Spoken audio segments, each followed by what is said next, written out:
And late this afternoon, I recorded this interview with Tasmanian Attorney-General Ray Groom in response.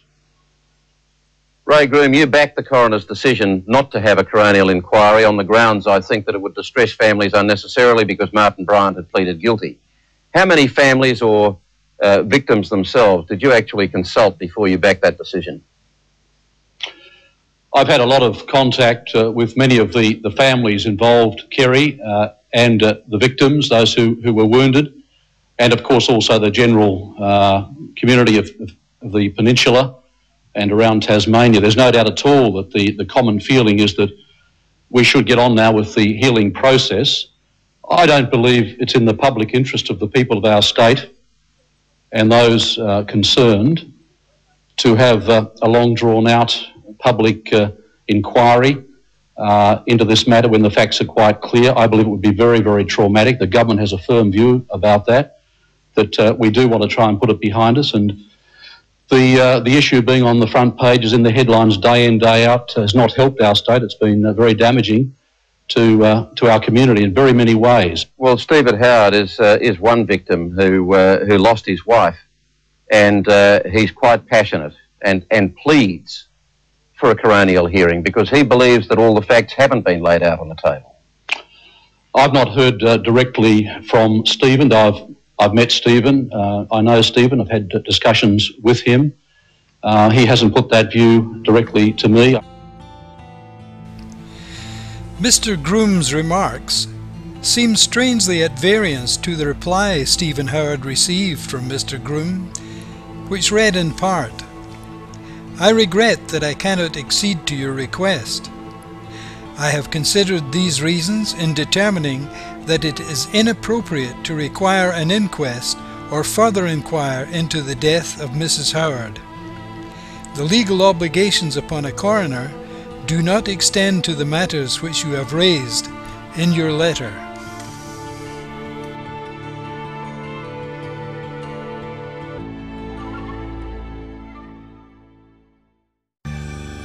The media handling of the events at Port Arthur could only be described as reprehensible.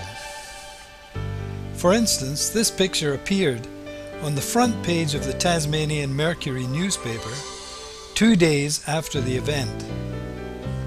It could have influenced witnesses and ensured a fair trial for Martin Bryant was impossible.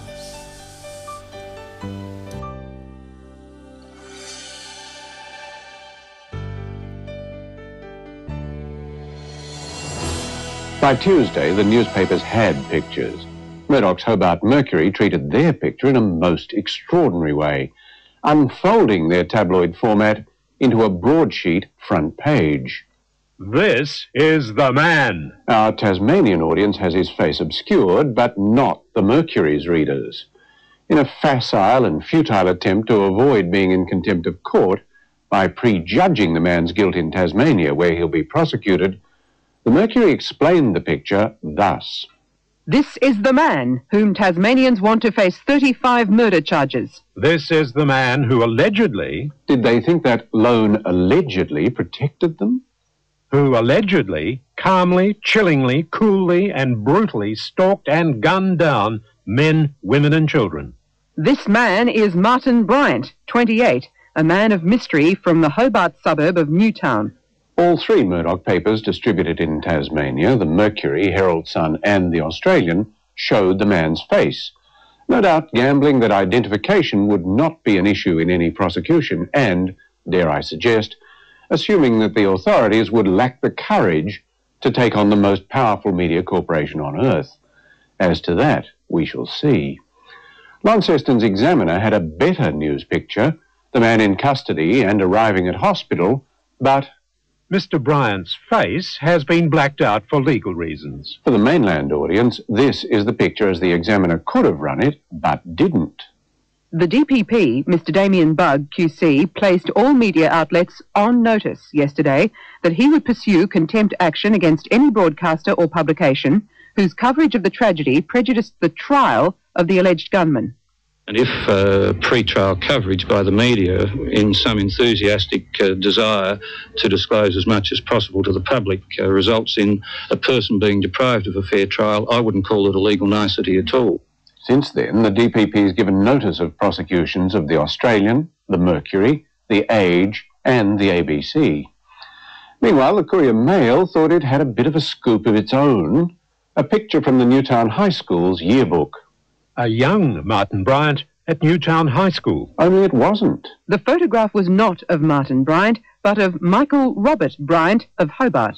Who may not be prepared to settle for something as little as a one-sentence apology hidden between advertisements on page 2, 3 days later.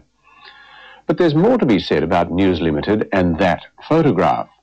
First, it was run by every one of Rupert's Australian prints: the Advertiser, the Herald Sun, the Telegraph, the Courier Mail, the NT News, the Hobart Mercury, and of course the Australian. And Tasmania can join us for the close-up. In no paper was there any fiddling with the picture. The eyes were shown thus, except in the Australian. There the whites were painted in and the pupils were darkened. Result, the eyes of a crazy killer. An enormous number of people spotted the enhancement, such a genteel euphemism, and Wednesday's Oz carried this explanation. An attempt to remove shadow from the subject's face unintentionally led to the complete removal of colour from the whites of his eyes.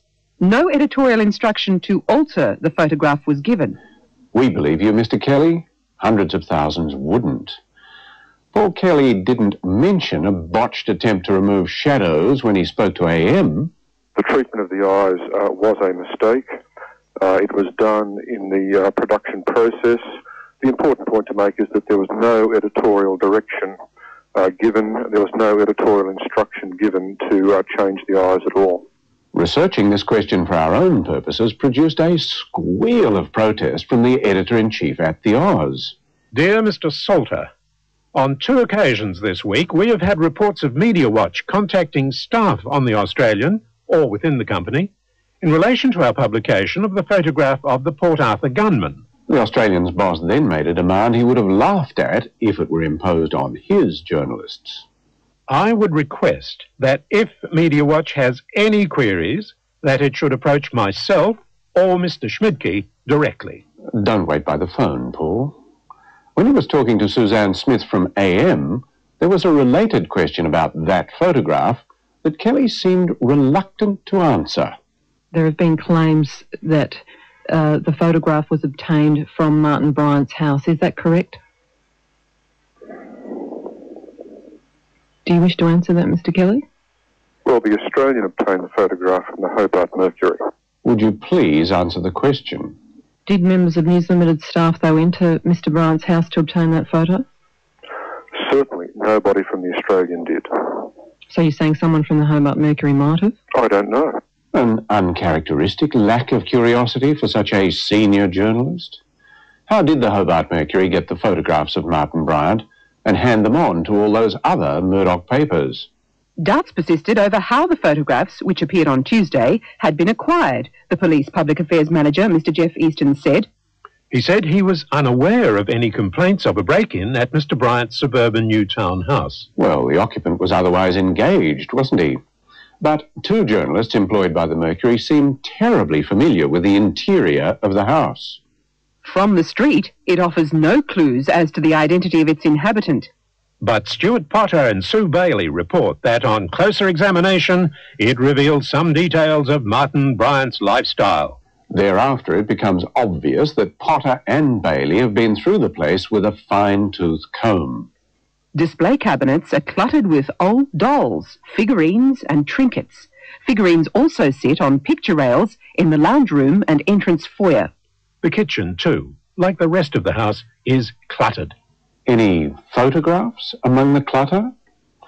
The Mercury's editor is Ian McCausland. May we ask you, Mr. McCausland, who obtained the photograph and from where? We've inquired of the police, and this is what Mr. Easton told us. One constable was on duty guarding the house, and that constable definitely did not give Potter or Bailey a guided tour of Bryant's house. Police suspect a third person was involved. Two people distracted or otherwise engaged the constable, while a third party entered the house. McCausland's paper, indeed every Murdoch paper, has managed to ignore the story about their photographs.